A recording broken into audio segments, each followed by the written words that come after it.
Your turn to Press TV, and time now for the News Review program. The Russian Foreign Ministry says that the U.S. and NATO are militarizing Southeast Asia in order to contain the interests of Russia and China in the Asia-Pacific. Sergei Lavrov says that the Western states are trying to master the Southeast Asia region. According to the Russian minister, Washington's Indo-Pacific strategy is meant to bypass the structures for regional cooperation.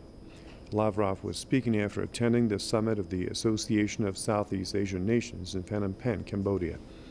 He will also head to the Russian delegation at the upcoming summit of the G20 countries in Bali, Indonesia. U.S. President Joe Biden had told ASEAN leaders that Washington is committed to building an Indo-Pacific that's free and open. Moscow and Beijing, however, view the U.S. presence in the region as a threat. Okay, to get some insight, I'm joined by a couple of our guests. Barry Grossman is an international lawyer. He's joining me from Bali. Also with us is Marcus Papadopoulos, historian, political analyst, and author in London. Welcome to the show, gentlemen. So, Barry, tell us about the reasons why Moscow should feel threatened by U.S. strategy regarding the Indo-Pacific. Well, look, it's no secret that the neoconservative document written in the year 2000, Rebuilding America's Defenses, has become the blueprint for U.S. foreign policy. And that document calls for essentially the militarization of everything, including space proper, cyberspace, the economy, the ability for the U.S. to fight multiple simultaneous wars on different fronts, and on it goes.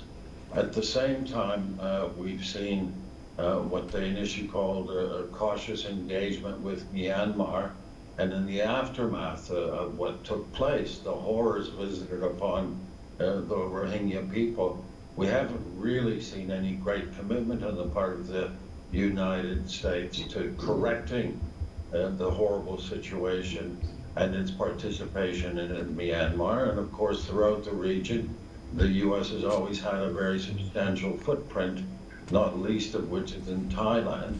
More recently, under the current Indonesian president, this president has prided himself on what he says is his achievement to have the rest of the world finally at last listen to Indonesia, although I don't really know where that's coming from.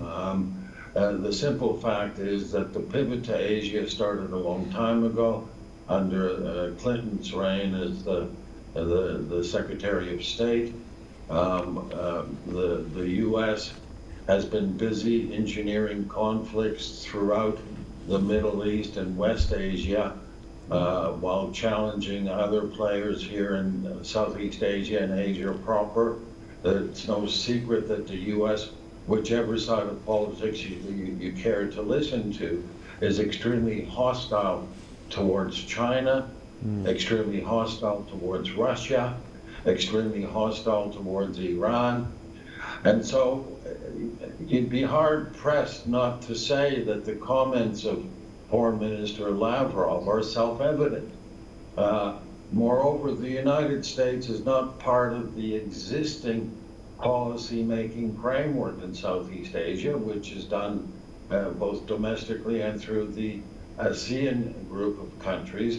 Back when that was first established, of course, Australia tried to strong-arm its way into the group, only to be rebuffed as a result of Dr. Mahathir's position in Malaysia, which was embraced by the group.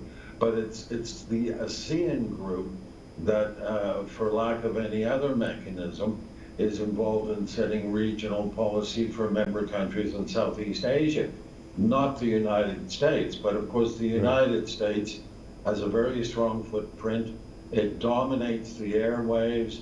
It advances all manner of social engineering program, controls the news, is fully committed to stealing data from anybody who goes online, and has even been found eavesdropping electronically on the First Lady's personal mobile phone here in Indonesia when President SBY was still in power. So the concerns expressed, especially when we consider what's going on in the Ukraine right now, I think are self-evident, and they're very well made. In the meantime, for those of us who live here in Bali, we're stuck with the usual traffic snarls and chaos which accompany these frequent events.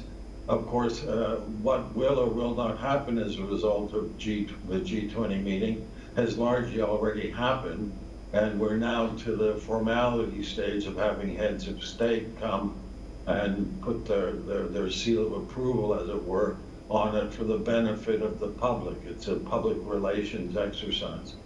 Okay. Now, Marcus, as Barry also mentioned, this is Southeast Asia, okay, where the U.S. doesn't belong. So in the first place, why should the U.S. feel, as President Biden puts it, committed to building, in his words, an Indo-Pacific which is free and open? NATO expansion to Central Europe, Eastern Europe, and to the former Soviet Union, the engineered coup in Kiev in February of 2014, the supply of vast amounts of money and weaponry to the Ukrainian government since the 24th of February of this year, the intensive militarification, the intensive increase in America's military presence in Southeast Asia and also in the Far East, specifically adjacent to Russia's Kamchatka Peninsula, the vilification and demonization of Russia and China, the construction and activation of a missile system in Eastern Europe and in South Korea, which can also be made offensive, is all designed to preserve and strengthen American global hegemony. The Americans do not wish to live in a world where they have to share power with other countries, such as Russia and China. So that is why the Americans are intensifying their military presence in Southeast Asia and specifically in the South China Sea. Furthermore, the Americans are increasing their political and military assistance to Taiwan, which of course under international law is a legitimate part of the People's Republic of China. So that is why the Americans are so very active in Southeast Asia and also, as I said moments ago, in Eastern Europe. Washington understands that the only two countries which can challenge successfully American global supremacy is Russia and China. Russia is the only country in the world that can match the Americans in military and in nuclear terms. Indeed, Russia is the only country in the world that can literally annihilate America. And at the same time, China is the only country in the world which can economically challenge America. So the Americans are attempting to isolate Russia in Eastern Europe and are attempting to isolate China, and they are also attempting to isolate Russia in the Far East. That is why the Americans are pouring vast amounts of weaponry into Ukraine and into Southeast Asia to preserve and strengthen American global hegemony. But the reality is that a multipolar world is on the horizon. Yes, America will continue to be a superpower. American influence across the world will continue to be formidable, but new centers of power are emerging. That doesn't mean that in Southeast Asia all will be harmonious. No, there is tension between China and India. There is tension between China and Vietnam. And of course, Vietnam and India are very close friends and allies to the Russian Federation. Nonetheless, the day that America loses its influence in Southeast Asia will be the day when a greater degree of peace and stability is ushered into Southeast Asia. Okay. Longest reasons for America wanting to boost its hegemony worldwide, especially in Southeast Asia. Thank you very much for that. Barrett Grossman, international lawyer in Bali. Marcus Papadopoulos, historian, political analyst, and author in London. Thank you for watching this episode of the News Review on Press TV.